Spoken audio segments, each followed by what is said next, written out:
မင်္ဂလာပါမိတ်ဆွေတို့ရေနော်ဒီနေ့တော့2ရက်နေ့ပေါ့နော်တချို့ဒီနေ့တော့နည်းဖတ်ပြမယ်နော်မိတ်ဆွေတွေနော်အေယာဝတီသတင်းစီတယ်နော်ပြီးရင်မြောက်ဝတီသတင်းစီတယ်ပြီးရခါကျရင်တော့တို့ထိုင်းနိုင်ငံမှာဒီနေ့မနက်7 နာရီရောက်ပေါ့နော်ရင်တိုင်းမှုဖြစ်တယ်ပြီးရင်တော့ကြော်မျိုးမင်းပါပြောသွားတယ်ပြီးရင်တော့တို့နောက်ဆုံးမှာတော့တို့ဟာတ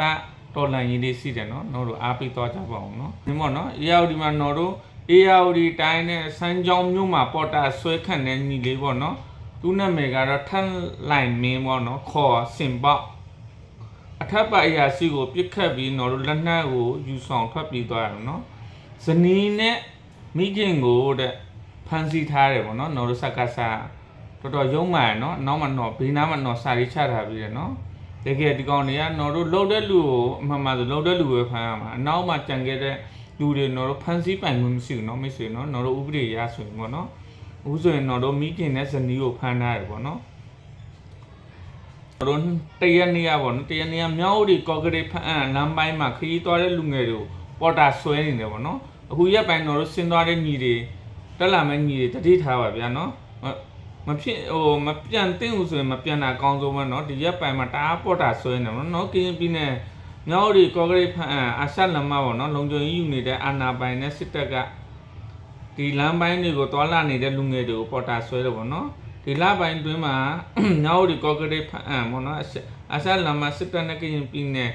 နေကြားဆောက်တဲ့ BGF ပေါ့နော်တို့ဥပေါင်းပြီးတော့ဂျိုင်းတတာအနီးကြောင်းကလေးစစ်စီဂိတ်ပေါ့အပါဝင်လမ်းပိုင်းတွေမှာနေရာအချို့မှာတွာလာခီးသွားတွေကိုတဲ့ဆောင်းတခင်ရှာဖွေစစ်ဆေးနေတယ်ပေါ့နော်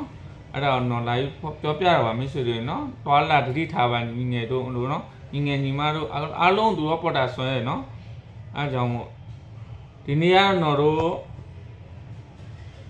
့နေ့ရက်နေ့ပေါ့နော်မနက်ပိုင်း7 နာရီလောက်မှာတို့ထိုင်းနိုင်ငံမှာရင်တိုင်းမှုဖြစ်သွားတာပေါ့နော်ခလေးကတော့တို့17 နှစ်ပဲရှိသေးတယ်အဖေစီကတော့ယူပြီးတော့ကားကိုမောင်းခိုးပြေးသွားတယ်မောင်ခုပြရချိန်မှာအဖေမေတို့ပလိတ်ကိုဆက်တဲ့တားမမြင်နိုင်ဘူးနော်မတားလို့မမိလိုက်ဘူးခလေးကကားကိုထွက်သွားတယ်ကားကိုယူပြီးထွက်သွားတယ်ဗီဒီယိုကြည့်လိုက်ပါနော်အမ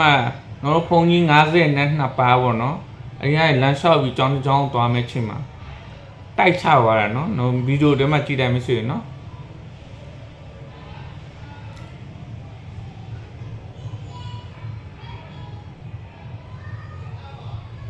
်အဲ့တော့ဖုန်းကြီး12ပါးပြန်တော်မူရတယ်ပေါ့နော်9ပါးနဲ့6ပါးတန်ရပြင်းထန်ရနေတယ်ဒါမျိုးဆိုနော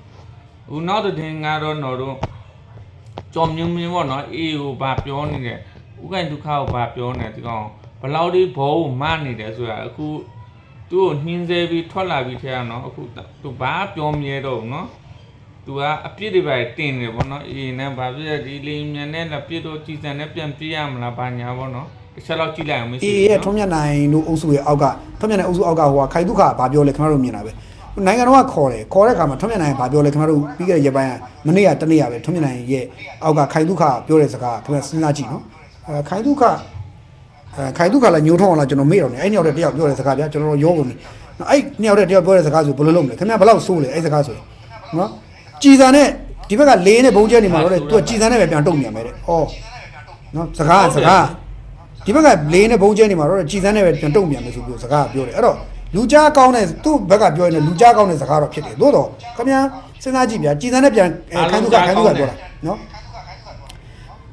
သူတို့ကလည်းလေးနဲ့ဘုံကျဲနေတော့ဘုံကျဲတိုက်ခိုက်နေမှာတော့လေငါတို့ကလည်းကြည်စမ်းနဲ့ပြန်တုံ့ပြန်မယ်တဲ့သူတို့ဖိတ်ခေါ်တယ်လှည့်သားမှုဆိုတော့အစောကြီးတွေကသူကဖိတ်ခေါ်တာရှင်းတယ်အဲ့မှာငင်းချိုင်းနဲ့ပတ်သက်ရင်ပြောတာရှိတယ်ငင်းချိုင်းပတ်သက်ဒေါက်တာခိုင်ဆိုးကပြောတာရှိတယ်နိုင်ငံတော်သမ္မတကငင်းချိုင်းနဲ့ပတ်သက်ရင်ဖိတ်ခေါ်နေတယ်လာဆွေးနွေးကြမယ်ကန့်သက်ချက်မထားပဲဆွေးနွေးမယ်လာခဲ့ပါဆွေးနွေးပေမဲ့အကျိုးစီးပွားပေါ်မှာဇုံရက်ပြီးတော့ဘယ်နှခါတီးလို့လဲမင်းတို့ခွေးတွေကရုပ်တင်လို့ထက်တာတော့နိုင်ငံတော်ကလောက်ရလိမ့်မယ်ဆိုတာမျိုးနိုင်ငံတော်သမ္မတမှာလည်းစိတ်ထားရှိတယ်ပြီးခဲ့တဲ့ရက်ပိုင်းလေးမှာပြောသွားတာပြီးခဲ့တဲ့နေ့လောက်ကတော့သူပြောသွားတာဟုတ်တယ်လုံးမှာပဲကြားမင်းစင်ကားတော့မရဘူးလို့ပြောထားပြီးနော်ဒီလိုမျိုးတောင့်ခံနေမယ်ဆိုရင်ခင်ဗျာနှိမ်နှင်းခံမှာချီမုန်းခံမှာတို့ပဲဖြစ်မှာအဲ့တော့ထွန်းမြတ်နိုင်တို့ခိုင်ဒုက္ခတို့မျိုးထုံးအောင်တို့ကြောင့်ရခိုင်တိုင်းသားတွေရဲ့ဘဝအနာဂတ်ကံကြမ္မာခင်ဗျာကျွန်တော်ထင်တယ်အစိုးဘက်မှာသွားရှိတယ်ဒါကြောင့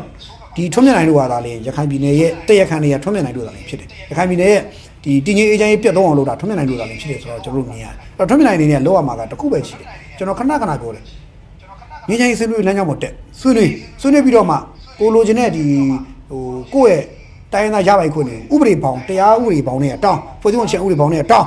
အဲ့ပေါင်းနဲ့ရအောင်လို့နိုင်ငံကြီးနဲ့ရအောင်လို့လုပ်ပြီးတော့ဟိုတိုင်းပြည်ကိုဆက်လက်ပြီးတော့တိုင်းပြည်အစိတ်ပိုင်းတစ်ခုဖြစ်နေကိုယ့်ကိုခံယူတိုင်းပြည်ဆိုတာကျွန်တော်တို့ခန္ဓာကိုယ်လို့ပြောမယ်ဆိုရင်ကျွန်တော်အားလုံးခြေလက်တွေနော်ခြေလက်တွေနားတွေလျှော်တွေမျက်စိတွေပါးစပ်တွေနှာခေါင်းတွေခန္ဓာကိုယ်ဦးတွေအသေးတွေကြောက်ကတ်တွေပေါ့ဗျာခန္ဓာကိုယ်စိတ်ပိုင်းတွေခင်ဗျားတို့ကျွန်တော်တူချင်းစီတယ်နိုင်ငံတော်အစိတ်ပိုင်းတစ်စုကြီး တို့နိုင်ငံတော့မဟုတ်နိုင်ငံလုံးတော့သူကလုံးနေတာ ကျွန်တော်တူချင်းစီနိုင်ငံတော်ကလူခန္ဓာကိုယ်လို့တတ်မှတ်လုံးနေတာမဟုတ်ဘူးအဲ့ဒီအစိတ်ပိုင်းတစ်ခုချင်းဖြစ်နေ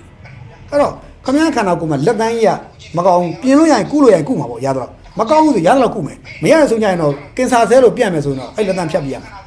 အဲ့တော့နေတိုင်းနဲ့ထိခိုက်ကုန်မှာစိုးတယ်ဒါကြောင့်ကျွန်တော်တို့ကကုလို့ရတဲ့မျိုးစူးစမ်းပြီးကုနေတဲ့အချိန်မှာကျွန်တော်တို့ငြိမ်းချမ်းရေးလမ်းကြောင်းပဲကျွန်တော်တို့ဖိတ်ခေါ်တယ်ဒါကတော့အဲ့ဒါကြောင့်ခုတီစဲအစိုးရနဲ့ကျွန်တော်တို့သဘောထားတူညီမှုပါလဲငြိမ်းချမ်းရေးမှာသဘောထားတူတယ်တည်ငြိမ်းချမ်းရေးတိုးတက်ရေးမှာသဘောထားတူတယ်ကျန်တဲ့ကိစ္စတွေမှာသဘောထားကွဲလာတာရှိလိမ့်မယ်ဒါမှတူတယ်ကျန်တဲ့ကိစ္စဆိုတာတိုင်းပြည်ရဲ့ တန်နေပြောင်းသွားရင်တော့မဆိုရင်နော်ကောင်တော်တော်ဘောမအောင်မှကြည့်တဲ့ပုံကနော်ကဲထားလိုက်ပါတော့ဒီကောင်မာဖြစ်ဒီကောင်ဘောမရပဲနော်ဘလောက်ထုထက်ဒီကောင်အမြင်ထွက်လာမှာမဟုတ်ဒီကောင်နဲ့အသက်ကြီးတယ်ဒီကောင်အုံတော့ဒီမှာချီးပဲစီးတယ်တော်လိုင်းဟာတန်လေးနဲ့တော့ကြည့်ပြီးပိတ်ဆုံးပိတ်လိုက်မယ်နော်မဆိုရင်နော် ဘူးမှမရှိတဲ့ဇဝဲရှိပါငါမိန်ကုန်းပြောရမယ်ဆိုငါစောက်ယူလာဟမ်အာနာသိန်းတာမဟုတ်ပါဘူးကျွန်တော်တို့အာနာထိန်းတယ်လို့ပဲသုံးလုံးခဲ့တာခဏလေးပါနော်နည်းနည်းလေးပဲထိန်းတာပါခဏလေးပါနော်ကာကြိုကြီးဘာလို့သဘောတူပါလဲဒါကြောင့်လဲကျွန်တော် we can do daily best ဒါကိုခဏ